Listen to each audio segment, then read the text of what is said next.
मंगलम गौतमो गणी मंगलम कुंद कुंदाद्यो जैन धर्मोस्तु मंगलम सर्वमंगल मांगल्यम सर्वकल्याणकारकम प्रधानम सर्वधर्मानां जैनम जयतु शासनम जैनम जयतु शासनम।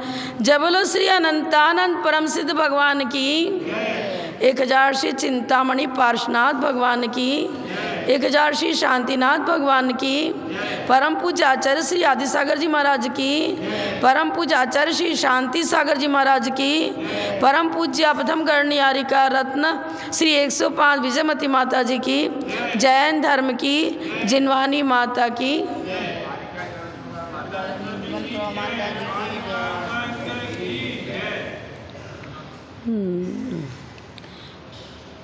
जीवो भोगमो अमुत्ति सकत्ता सदेह परिमाणो भूता संसारत्तो सिद्धो सो विश्व सोढ़ गई। ये तो हो गया था ना।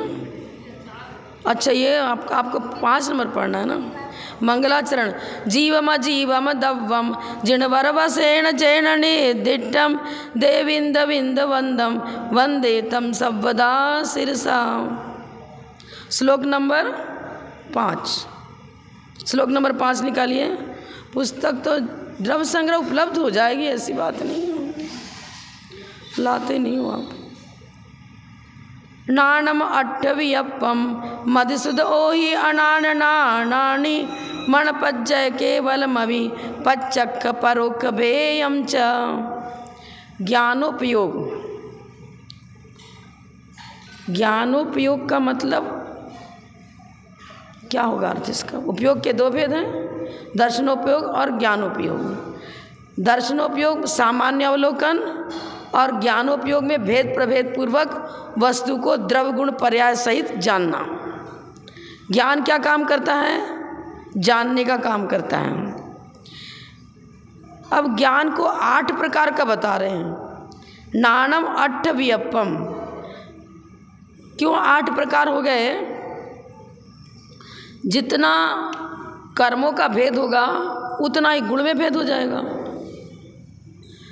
जैसे ये लाइट जल रही है, इस पर आपने हरा कागज़ लपेट दिया, पन्नी, तो हरी लाइट देने लग जाएगा, हरी रोशनी आएगी। लाल कागज़ लपेट दिया, लाल रोशनी आती है। पीला कागज़ लपेट दिया, पीली रोशनी आती है। इसी तरह से, और काला लपेट दिया तो काले जैसा काली मच आ जाएगी। मिथ्यात्व का आवरण जब पड़ जाता है हमारे ज्ञान पर, तो क्या हो जाए? वो ज्ञान कुमति कुश्रुत कुअवधि हो गया। जैसे कि कोई व्यक्ति मदिरा पी ले, है तो ज्ञानी, लेकिन शराब से उन्मत्त हो जाता है तो उसकी बुद्धि भ्रष्ट हो जाती है। इसी प्रकार ये मिथ्यात्व भी एक ऐसा ही मादक जीव को मदोन्मत्त कर देता है, उसकी बुद्धि को भ्रष्ट कर देता है, समीचीन ज्ञान नहीं हो पाता है।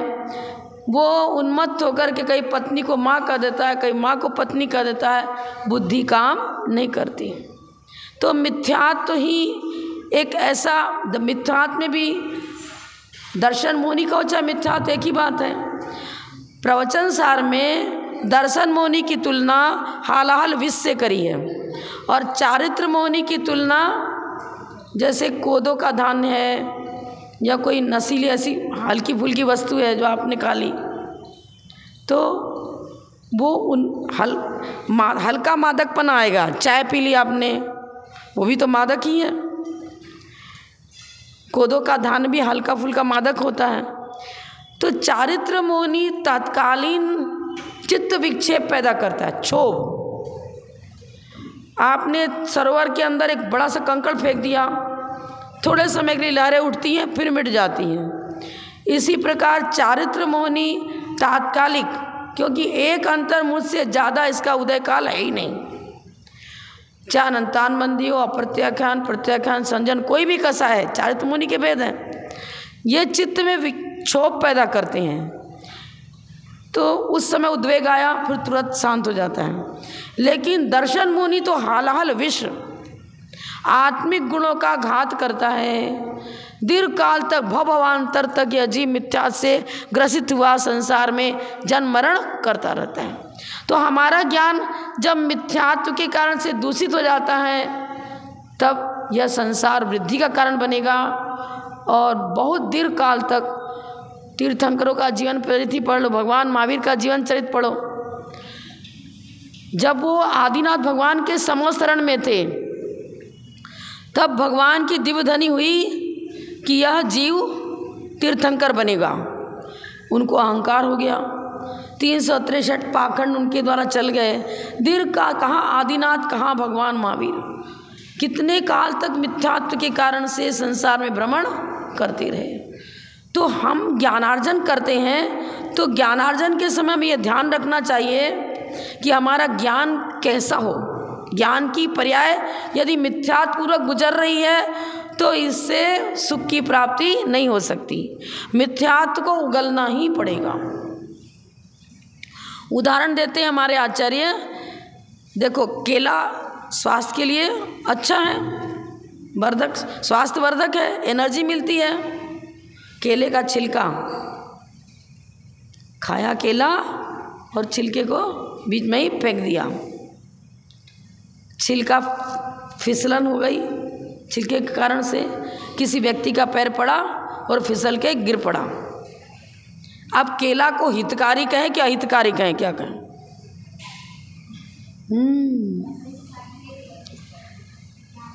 हाँ, छिलके का उदाहरण का दृष्टांत के रूप में दिया है। सराग सहित ज्ञान और वीतराग पढ़ना सहित ज्ञान, वैराग्यवर्धक ज्ञान और सरागता राग को बढ़ाने वाला ज्ञान, पंचेंद्रिय विषयानुराग को बढ़ाने वाला ज्ञान उस केले के छिलके के समान, जाने कब क्या घटना घट जाए। सुखी था लेकिन असाता तीव्र हृदय में आ गया, हॉस्पिटल वेंटिलेटर में चला गया। क्यों जाना पड़ा वेंटिलेटर में, क्यों असाता का उदय आया? असाता के बंध का कारण क्या है? दुख शोक तापा कंदन बद परिदेवनान आत्मपुरस्थान असद वेद्यश्य। दुखी क्यों हुआ? पंचेंद्रिय विषयानुराग के कारण से। शोक क्यों हुआ? किसी पुत्र के प्रति गहरा अनुराग है, परिवार के प्रति, परिजन पुरजन के प्रति गहरा अनुराग है। पंचेंद्रिय विषयानुराग ही मिथ्यात्व को जन्म देता है, पंचेंद्रिय विषयानुराग ही असाता को जन्म देता है। हमारा ज्ञान चलते फिरते उठते बैठते हर समय कहाँ लगना चाहिए? शुभोपयोग में। आपको बिजनेस में है तो हम कहाँ से शुभोपयोग? अरे ईमानदारी पूर्वक व्यापार करो। क्या करते हो? असली घी में नकली घी मिला दिया है। 100 रुपये का माल, कोई नया ग्राहक आ गया, अरे 1000 का है।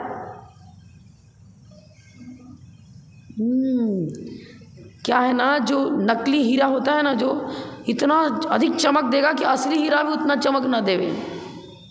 इसी तरह स्फटिक की माला बेचते हैं लोग, तो एक नकली स्फटिक एक असली स्फटिक, चमक उसमें ज़्यादा रहेगी नकली वाले में।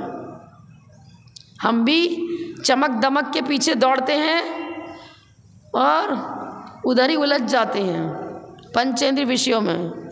वो ज्ञान क्या करेगा? सरागता की ओर ले जाएगा, विषयानुराग में फंसा देगा। और केले का छिलका ने क्या किया था? पैर पड़ा, फिसल गया, हड्डी फ्रैक्चर हो गई, टूट गई। ये तो हमारे आत्मिक गुणों का फ्रैक्चर करते हैं। सम्यसन, सम्यक ज्ञान, सम्यक चारित्र, इनको बिगाड़ देते हैं। भोजन करो लेकिन शुद्ध भोजन करो। तामसिक भोजन, राजसिक भोजन और सात्विक भोजन, 3 प्रकार का भोजन होता है। तामसिक भोजन में अभक्ष भक्षण करना, प्याज लहसुन आदि खा रहे हो, मांस। आपको, हम लोग तो जैनी, हम तो मांस नहीं खाते हैं, पर आजकल की दुनिया में बिस्कुट है, ब्रेड है और कई चीज़ें आजकल तो मिला देते हैं। जो चॉकलेट वगैरह देते हैं ना, उसमें भी मांसाहार करा देते हैं चॉकलेट वगैरह के अंदर। मेरे को नाम नहीं, चिंगम क्या क्या नाम है, आप जानो, पता नहीं। तो आप कहाँ बच पा रहे हो? और आटा भी बाजार से पैकेट का पैकेट खरीद के लाया, पिसा हुआ, तो मर्यादा के बाहर का हो गया, इसमें त्रस्त जीव पैदा हो गए। शुद्ध भोजन, अगर हम कुछ नहीं कर सकते, समझ लो सम्य दर्शन की तो रक्षा कर सकते हो ना, ठीक है, मुनि नहीं बन सकते, महाव्रत धारण नहीं कर सकते, अभी समय आपका ऐसा है कि विषमता को लिए हुए चल रहा है, तो इतनी देर तपस्या करने की, कठोर तपस्या करने की शक्ति नहीं है। लेकिन सम्यक दर्शन में क्या श्रद्धा अनुकूल बनानी है। सच्चे देव साथ गुरु ही तरण तारण होते हैं, यही हमारे लिए शरणभूत है। उनके बताए हुए मार्ग पर चलना, उन्होंने जो आदेश और निर्देश दिया उसी प्रकार आचरण बनाना, इस प्रकार का ज्ञान आपका उचित अनुचित हे उपादेय कर्तव्य अर्थव्य का कर्तव्य का निर्णय जिससे होता है वो ज्ञान सम्यक ज्ञान है। कौन अहितकारी है, कौन अहितकारी है, किससे हमको नरक तिरंचायु का बंध होता है, किससे स्वर्ग और मोक्ष की प्राप्ति होती है। सम्यक ज्ञान स्वर्ग और मोक्ष की प्राप्ति कराएगा, हितकारी है। तो वैराग्यवर्धक जो ज्ञान है वो तो सम्यक ज्ञान, और भोगाकांक्षा को वर्धित करता है वो ज्ञान मिथ्या ज्ञान है। कुमति कुश्रुत कुअवधि को मिथ्या क्यों कहा, ये पंचेंद्रिय विषयान रोग में लगाते हैं। ज्ञान के 8 भेद बताए ना, पहला तो हुआ कुमति कुश्रुत कुअवधि, फिर मति ज्ञान, श्रुत ज्ञान, अवधि ज्ञान, मन परिज्ञान और केवल ज्ञान। इस तरह 8 हो गए, 5 और 3 8 हो गया। अब मति ज्ञान, अरे मति ज्ञान भी हितकारी है, ऐसी बात नहीं है। इंद्रिय और मन की सहायता से होने वाला जो ज्ञान है उसको मति ज्ञान कहते हैं। मति ज्ञानावरण कर्म के चोपशम से 5 इंद्रिय और मन के सहयोग से, इनकी सहायता से जो रूपी पदार्थों का ज्ञान होता है उसे हम मति ज्ञान कहते हैं। अब प्रतिदिन ही हम बता रहे हैं, देखना बंद नहीं करना है। चक्षु इंद्रिय का प्रयोग करेंगे, लेकिन प्रयोग करते समय विवेक जागृत रखेंगे।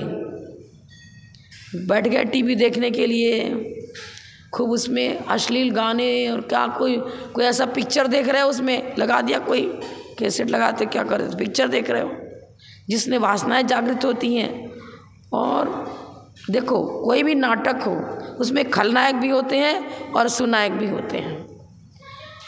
समीचीन जो विवेकी है, सम्यक दृष्टि जीव है, वो हितकारी तत्व को पकड़ता है उसी पिक्चर में से। पिक्चर वही है, एक तो दिखा रहा है चोर, देखो चोरी करने के लिए घुसा, कैसे कैसे डाका डालता है, कैसे छिप कर जाता है, कैसे घुसता है, कैसे निकलता है, और माल किस तरह बांधता है, निकल जाता है, लेकर घर पहुंच जाता है। अब चोरी कला भी वहीं सीख रहा है, वो तो चोरी करने की वहीं सीख रहा है। और एक है, आपने सुना होगा, बनारसी दास की कथा सुनी होगी। बनारसी दास के घर में चोर घुस गया, वो सारा माल सब निकाल लिया तिजोरी में से, यहाँ से वहाँ। पूंजीपति थे, वो भी धार्मिक पुण्यशाली जीव थे। सब गठरियाँ बांध ली, 2 3 4 चोर घुसे थे। अब एक की पोटली दूसरे ने उसके माथे पर रख दी, चल दिया, फिर दूसरे ने उसके माथे। अब लास्ट में जो अंतिम बच गया वो बहुत भारी पोटली थी, अपने उठा ही नहीं रही थी। तो बनारसी दास को दया आ गई, बेचारा प्रयास कर रहा है, इसकी पोटली नहीं उठ पा रही, चलो हम ही उठा दें। अपना ही माल स्वयं उस चोर के माथे पर, अंधेरा था तो देख नहीं पाया कि मालिक उठा कि कौन उठा दिया, वो चल दिया, दौड़ के निकल गया। अब माँ पूछती है उससे, भैया तीनों तुम आ तो गए यहाँ पर, कैसे कैसे, कहाँ कैसे घुसे थे, क्या किया था? तो ऐसा है कि हमने तो इनकी पोटली उठा दी, लास्ट में पता नहीं कौन ने पोटली उठाई मारी। तो अरे यार, कौन नहीं उठाई, ऐसा हो नहीं सकता। तू कहाँ गया था? तो बनारसी दास के घर में गया था चोरी करने के लिए। अरे वो बनारसी दास बहुत दयालु हैं, कृपालु हैं, वितराग परिणति वाले हैं, पंचेंद्रिय विषय भोगों की आकांक्षा उनके अंदर है ही नहीं। ऐसे धर्मात्मा का द्रव्य हमारे घर में आएगा तो ये हमारे पचेगा नहीं, इसे लौटा के आओ, लौटा दो, न रखना अपने पास में। देखो कितना भी दुर्जन हो, मात्र दुर्जनता उसके अंदर नहीं होती है, वो हित भी करता, अपने पड़ोसी का हित करता है, जिससे उसकी मित्रता है उसका अच्छा कर देता है, जिस शत्रुता है उसका बुरा करता है। अपने पुत्र का तो पालन पोषण कर रहा, हित की भावना तो है ना। शेर भी है तो अपने बच्चों का तो देख रेख करता है, संभालता है उन्हें, है तो क्रूर प्रकृति का, मांसाहारी है, लेकिन अपने बच्चे को खाता है क्या? सीनी अपने पुत्र को खाती है क्या? नहीं, वो लौटा के आते हैं, सब उनका माल वापस कर दिया। हमें धन की वांछा है तो यदि न्याय नीति पूर्वक हम धनार्जन करते हैं तो लक्ष्मी भव तक साथ में बनी रहेगी।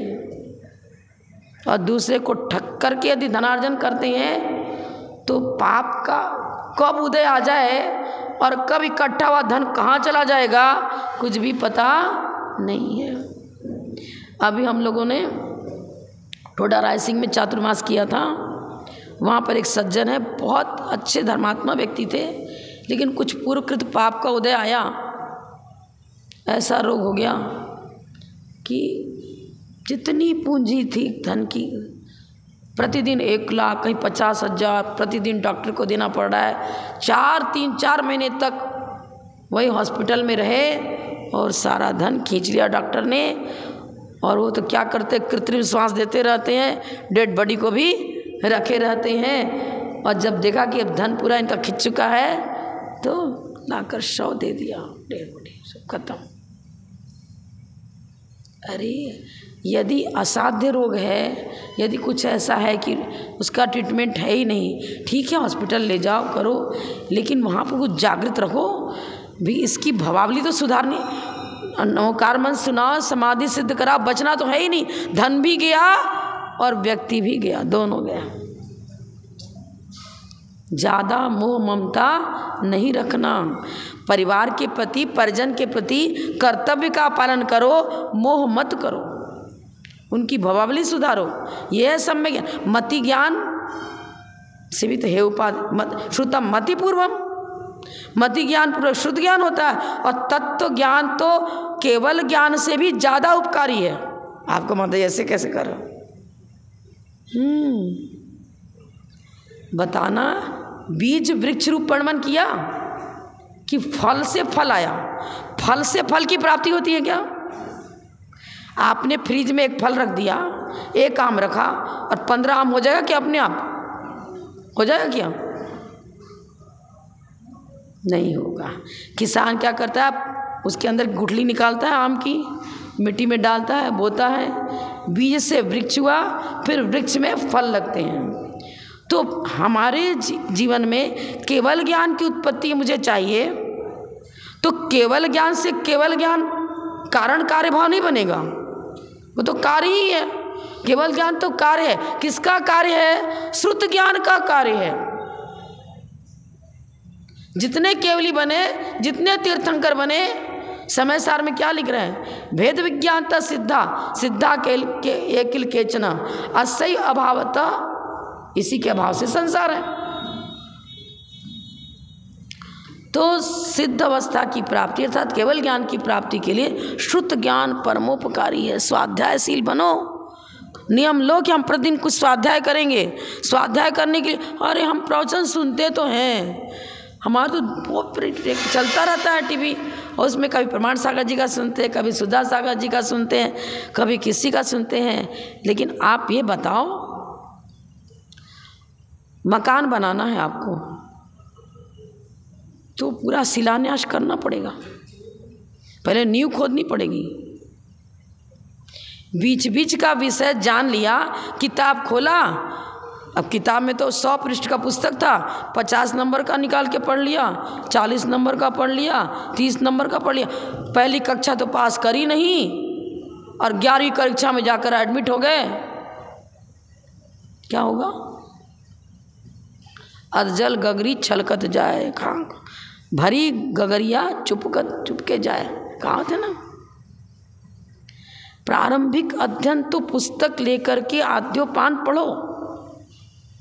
प्रवचन में तो प्रासंगिक कोई एक विषय को लेकर चर्चा चल रही है, पर मेरा ज्ञान सम्यक ज्ञान तब बनेगा जब हम अपने ज्ञान को किधर ले जाएंगे?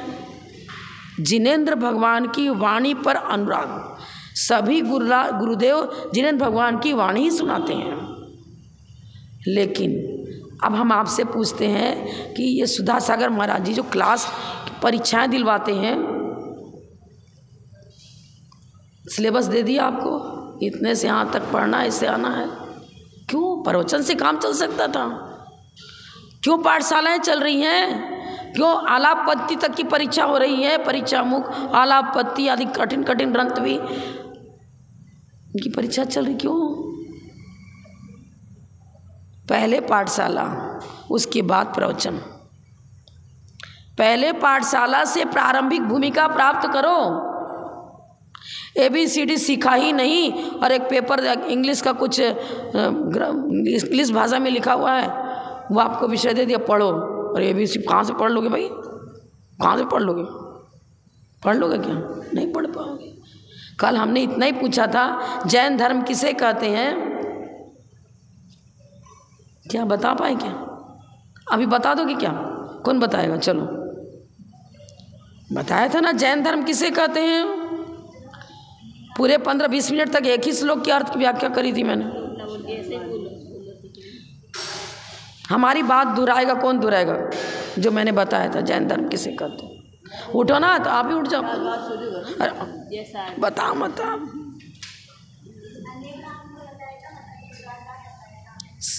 स्वाद,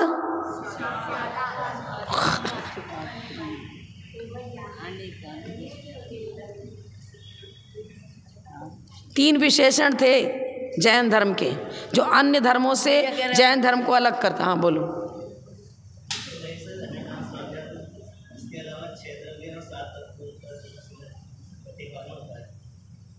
इसके माध्यम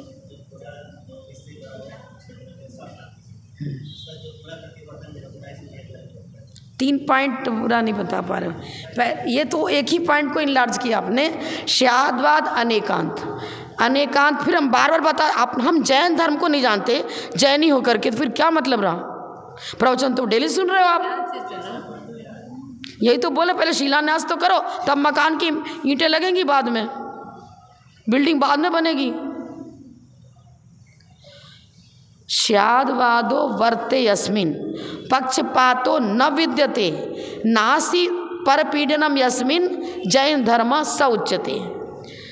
श्यादवाद मतलब अपेक्षावाद। आप बैठे हो, किसी के भाई भी हो, किसी के पिता भी हो, किसी के पुत्र भी हो, सापेक्ष कथन करेंगे। जिसकी अपेक्षा से पुत्र हो उसी की अपेक्षा से पिता नहीं हुआ। अपने पुत्र की अपेक्षा से आप पिता हो, समझ में आया ना? और आप पुत्र हो तो आप स्वयं अपने पिता की अपेक्षा से पुत्र, समझ में आया ना? किसी की अपेक्षा से भाई, अलग अलग अपेक्षा लगा रहे हैं ना। बस इसी सापेक्ष कथन को हम श्यादवाद कहते हैं। श्याद माने कथनचित, अपेक्ष द्रव्यार्थिक न से वस्तु नित्य है, पर्यार्थिक न से अनित्य है, यही तो श्यादवाद हो गया। पर नित्य अनित्य दोनों धर्म एक ही वस्तु में हैं। अनेकांत, अनेक अंत माने धर्म, अनेक धर्मों का पुंज प्रत्येक वस्तु है। इसको नहीं समझा, जैन कुल मिल भी सकता है, नहीं भी मिल सकता है, कोई ठिकाना नहीं है।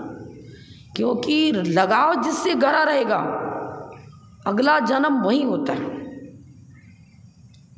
हम पहले लगाव रखें कि जैन फिलॉसफी, जैन धर्म, इसके प्रति गहरा लगाव है तो पुनः पुनः जैन धर्म ही प्राप्त होगा, अन्य धर्मावलंबियों में जन्म नहीं होगा। क्योंकि रुचि हमारी इसी में है, आस्था इसी में है। श्रद्धा तो किसी पर कर लो। धर्म हम करें, दूध, एक आंकड़े का दूध है, एक गाय का दूध है, एक भैंस का दूध है, एक बकरी का दूध है, एक ऊँटनी का दूध है, एक सुअर का दूध, सुअरी का दूध है। दूध दूध दूध सभी कर रहे हैं, सभी पेय हैं, लेकिन फलादेश अलग अलग है। फलादेश बिल्कुल अलग अलग है। बकरी का दूध तो टीबी तक की बीमारी को दूर करता है। गाय का दूध बुद्धिवर्धक है। भैंस का दूध यदि पाचन नहीं हुआ तो हानिकारक भी बैठ जाएगा, और दर्शनावरण कर्म के बंध में उसको नो कर्म अर्थात सहायक बताया, यदि पाचन नहीं हुआ तो। इस तरह से अलग अलग है। ऊँटनी का दूध तो दूते दूते एक अंदर मुँह तो छोड़ो, 2 मिनट के अंदर उसमें जीवोत्पत्ति प्रारंभ हो जाती है। अलग अलग फल है। आंकड़े का दूध, माँ के स्तन का दूध मतलब निकाल करके किसी को आँख लाल हो गई है और आँख में डाल दिया तो आँख की लाली मिट जाती है, और आंकड़े का दूध आँख में डाल दिया तो फूट जाएगी। दूध क्यों, दूध ही दूध है दोनों। बस इतना ही अंतर। आपका स्वाध्याय यदि क्रमिक नहीं है तो अर्थ का अनर्थ कहीं भी लगा लोगे आप। भाई किस प्रसंग में क्या प्रकरण लेना चाहिए, उसका अर्थ क्या लगाना चाहिए, समझ में नहीं आएगा। वस्तु अनेक धर्मात्मक है, इसको कहते हैं अनेकांत। अनेकांत किसे कहते हैं? प्रत्येक वस्तु में अनेक गुण धर्म होते हैं, इसको कहा अनेकांत। अब अनेक गुणों की व्याख्या जिस मीडियम से, जिस माध्यम से की जाती है उसे कहते हैं स्यादवाद। न विवक्षा, प्रमाण, नय, निक्षेप, निर्देश, स्वामित्व, साधना, अधिकरण, स्थिति, विधांत, सत्संख्या, चेत, स्पर्शन, कालांतर, भावाल, बहुत पैश्च, अनुयोग द्वार बता रहे हैं। भाई सत माने है, संख्या में काउंटिंग लेंगे। प्रत्येक शब्द अपने अपने अर्थ को व्यक्त कर रहा है। किस प्रकरण में किस शब्द का क्या अर्थ लगाना चाहिए ये सिखाएगा स्यादवाद। स्याद माने कथनचित, अपेक्षा।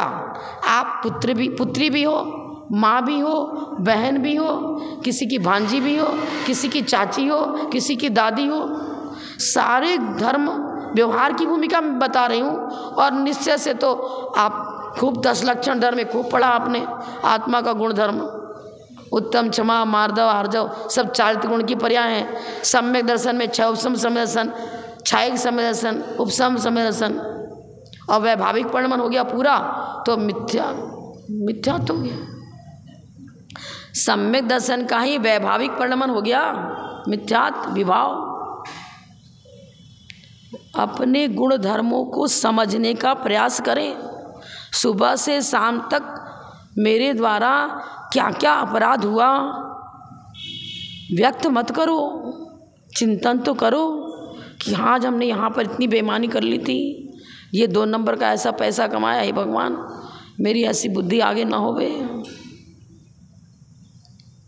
थोड़ा भोजन किया, सुख शांति से किसान खेती करता है, अपना आराम से जो मिला रोटी खाता है, घी मट्ठा दूध छही छाछ घर में है, खाया और आराम से नींद लेते हैं। और करोड़पति को तो नींद की गोलियां खानी पड़ी, उन्हें नींद ही नहीं आती।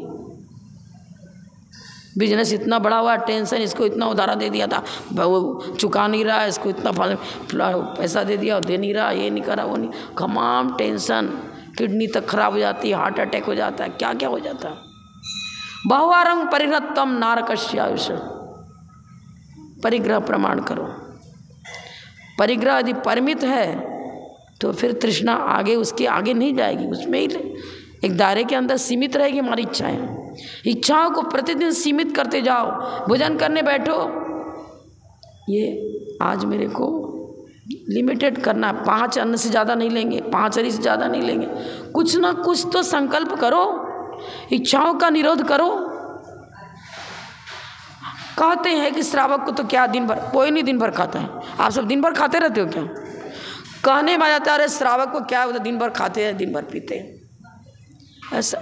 ऐसा करोगे ना, दिन भर खाते ही रहोगे तो भैया दुकान में तो हम तो ऐसा भी सुनने में आया है कि दुकानदारी में ऐसे लग जाते हैं कि सुबह नाश्ता करके आप रात को 9 बजे तक भोजन ही नहीं मिला, उसी में लपटे हुए। व्यापार धंधा चल रहा है अभी तो। उससे तो अच्छे हमें आराम से, जो आपको नहीं मिलता वो हमें मिल जाता है। मैं कोई लोलुपतापूर्वक नहीं बता रही हूँ, ये बता रही हूँ कि पुण्य वर्गणाएं साधु की विशेष रहती है। उनको उत्तम से उत्तम वस्तु आहार दान में श्रावक देने की चेष्टा करता है, प्रयास करता है, श्रद्धा। और वो हम साधु शरीर के पोषण के लिए भोजन नहीं करते, द्रव प्राण की रक्षा। और यदि औषध ले रहे हैं तो असाता रहेगा तो धर्म ध्यान नहीं बन पाता है, इसलिए औषध लेते हैं। और अंगार दोष, धूम दोष, प्रमाण दोष, अप्रमाण दोष, इनसे बचते हुए आहार करते हैं। मान लो आपने खीर बहुत अच्छी बनाई और हमें भी ठीक लग रही है, लेकिन नहीं, आप जो दे रहे हो 1 कटोरी की काली बहुत है, उसी में अब खीर ही खीर खाया जाए और दूसरी चीज़ लेवे ही नहीं, इसका मतलब अंगार दोष हो गया, लोलुपता हो गई। जैसे भौरा है ना, फूल पर बैठता है, एक फूल पर थोड़ा सा उसका रस ले लिया, फिर दूसरे फूल पर बैठा, फिर तीसरे बैठता है और थोड़ा थोड़ा रस सबका लेता है। इसी तरह साधु अपने धर्म ध्यान की सिद्धि के लिए, 10 धर्मों का पालन करने के लिए, रत्नत्रय की रक्षा के लिए, द्रव्य प्राण की रक्षा के लिए लिमिटेड जो उनके स्वास्थ्य के अनुकूल पड़ता है, प्रकृति के अनुकूल पड़ता है, वही आहार लेंगे। लिमिटेड, एक भाग तो खाली ही छोड़ने की चर्चा है शास्त्र में। चिंतन सिर्फ मेरे लिए नहीं है, सम्यक ज्ञान, आप मति ज्ञान, शुद्ध ज्ञान, अवधि ज्ञान, मति ज्ञान परिभाषा रट ली, हाँ मति ज्ञान किसे कहते हैं, शुद्ध ज्ञान किसे, क्या परिभाषा रटने के लिए हम स्वाध्याय करते हैं क्या? 8 ज्ञान की परिभाषा भी जानो, लेकिन क्यों इनको जानना? घर में सब्जी खरीद के लाए, क्यों लाए? रखने के लिए। मिश्री हाथ में ले ली, मुट्ठी में है, मिश्री का स्वाद तो नहीं आ रहा ना, हाथ में है, मिश्री तो पास में है, लेकिन स्वाद नहीं आ रहा। इसी तरह द्रव्य शुद्ध जो परिभाषा सीखी हमने, मति ज्ञान किसे कहते हैं, शुद्ध ज्ञान किसे कहते हैं, अवधि ज्ञान किसे कहते हैं, सीखा। अभी तो इस पुस्तकों की मुट्ठी में द्रव्य शुद्ध मतलब शाब्दिक लेवल पर है अभी वो, पर शाब्दिक लेवल मात्र थ्योरी। अरे थ्योरी में तो 100 नंबर ले आया विद्यार्थी, लेकिन प्रैक्टिकल में 0 था, अगली कक्षा में भी नहीं जाता, कोई प्रोग्रेस नहीं। कुछ ना कुछ प्रैक्टिकल में आना चाहिए। सुमति क्यों लगाया? मिथ्यात्व रहित है, सम्यक दृष्टि है तो हर काम उसका विवेकपूर्वक होगा। रेशमी वस्त्र पहनते हैं, चमड़े का बेल्ट लगाते हैं, चमड़े की चप्पल पहनते हैं, ये सब चीज़ें, जीव तो मर चुका, लेकिन चमड़े में निरंतर जिस गाय भैंस का वो चमड़ा, जिस पशु का वो चमड़ा है, उसी जाति के पंचेंद्रिय समूर्छन जन्म वाले जीव निरंतर उसमें पैदा होते रहते हैं। और जब तक आप उनका उपयोग करते हो तब तक उस हिंसा का पाप लगता ही रहेगा। जिससे घोर हिंसा का पाप नहीं लगता है, कम से कम इतना तो करो। ठीक है, हम खेती बाड़ी तो करेंगे, बिजनेस तो करेंगे, आरंभी हिंसा, औद्योगिक हिंसा से बच नहीं सकते, लेकिन उसमें भी विवेक जागृत रखो, अल्प से अल्पतर करने का प्रयास करो, आवश्यकताओं की पूर्ति करो, विलासिता में मत पड़ो। सीधी बात, विलासिता का त्याग। नियम, प्रतिदिन नियम ले लो, ठीक है आप 100 साड़ी रखो, 200 रखो, आप जानो कितने का प्रमाण कर रहे हो, लेकिन प्रतिदिन नियम तो ले लो कि हम 5 बार से ज़्यादा साड़ी चेंज नहीं करेंगे, 5 से ज़्यादा नहीं रखेंगे। आज तो हमें कहीं ऐसा शादी विवाह में कहीं जाना नहीं है, तो हम कोई ऐसा हिंसात्मक, हम तो कहेंगे हमेशा ही ना करो, पाउडर लगाए बिना रहते नहीं हो, लिपस्टिक लगाए बिना रहते नहीं हो, कम से कम मंदिर आओ तब तो मत लगाओ लिपस्टिक पाउडर। द्रव्य शुद्धि कहाँ रही? लैट्रिन बाथरूम गए और वहाँ से आकर के सीधे मंदिर में प्रवेश करते हो क्या? कोई नहीं करता।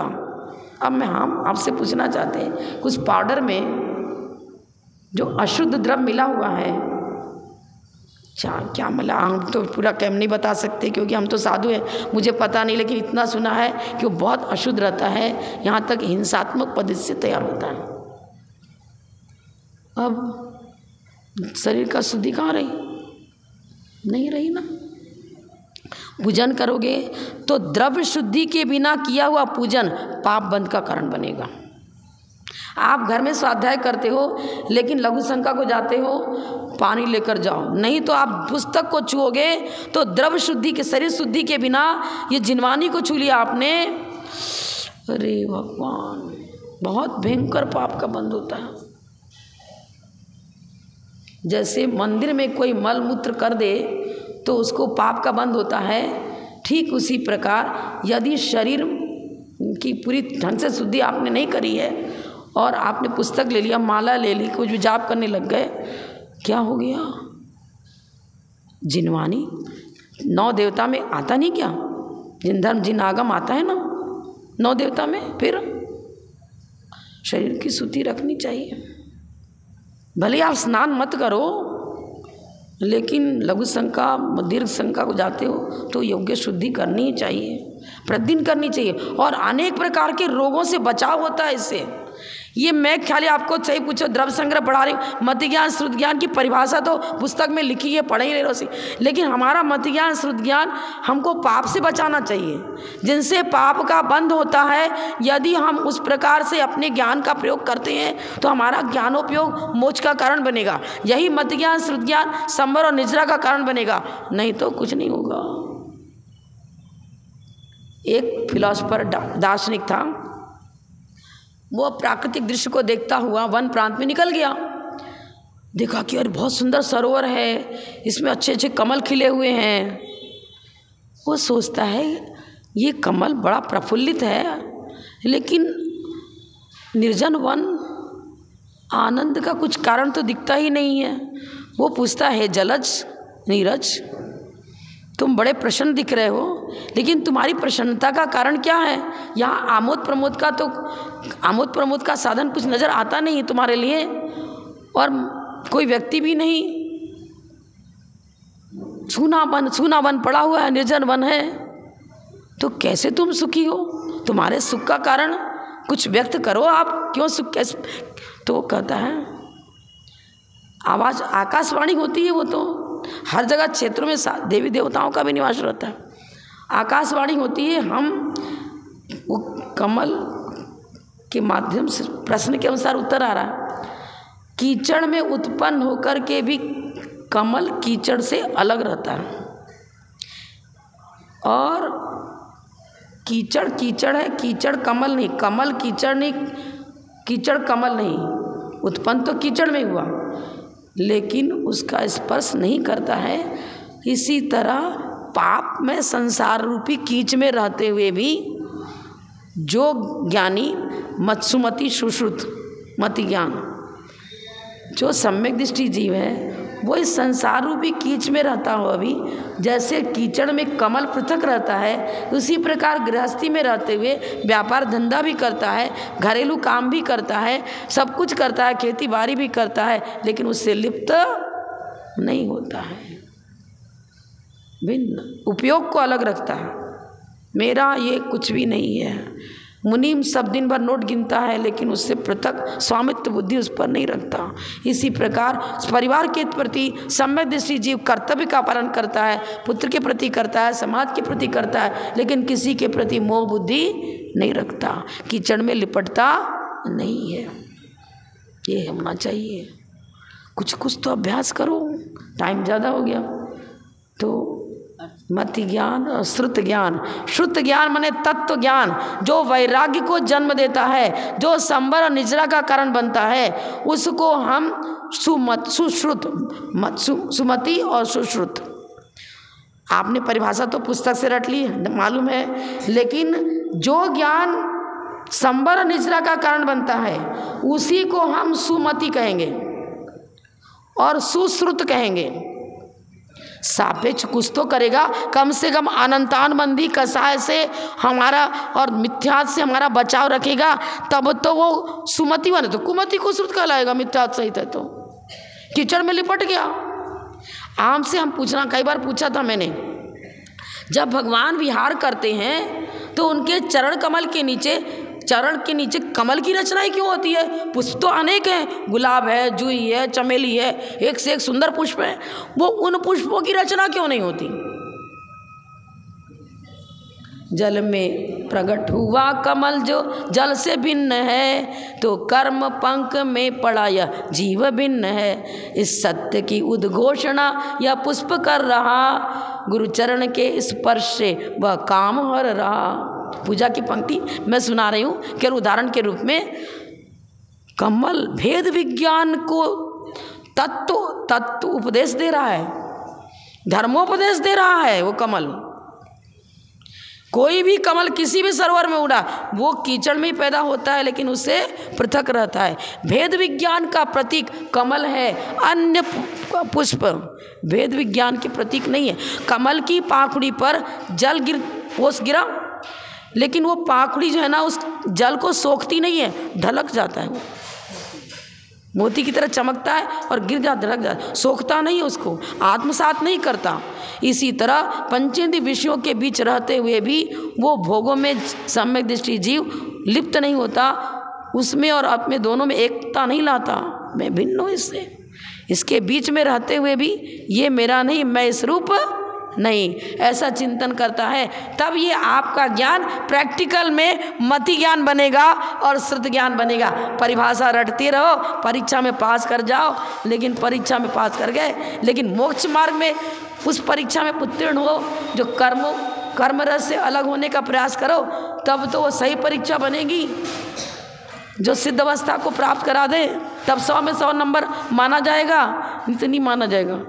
जलो परम पूज्य प्रथम गणयारी का रत्न श्री 105 विजयमती माता जी की जय, जय हिंद धर्म की जय। 5 हो गए, कल परीक्षा लूँ क्या कि प्रवचन करूँ? अब आपको क्या क्वेश्चन आंसर लिख के दो भैया, इतना भी बस का नहीं है। ठीक है, हम श्लोक का अर्थ बता देंगे, हम सिर्फ श्लोक और उसका अर्थ पूछेंगे, तब तो बता दोगी ना। श्लोक और श्लोक का अर्थ आप मंदिर से पुस्तक लो, नहीं हो तो फिर मेरे को निकाल के देनी पड़ेगी। अगर जिसके पास पुस्तक उपलब्ध ना हो तो मैं तात्कालिक जब तक यहाँ हूँ तब तक के लिए पुस्तक दे सकती हूँ, पर हमेशा के लिए नहीं दे सकती। आप चाहो तो ले लो पुस्तक। जो याद करेगा उस दिन याद करो, खड़ी हो जाओ।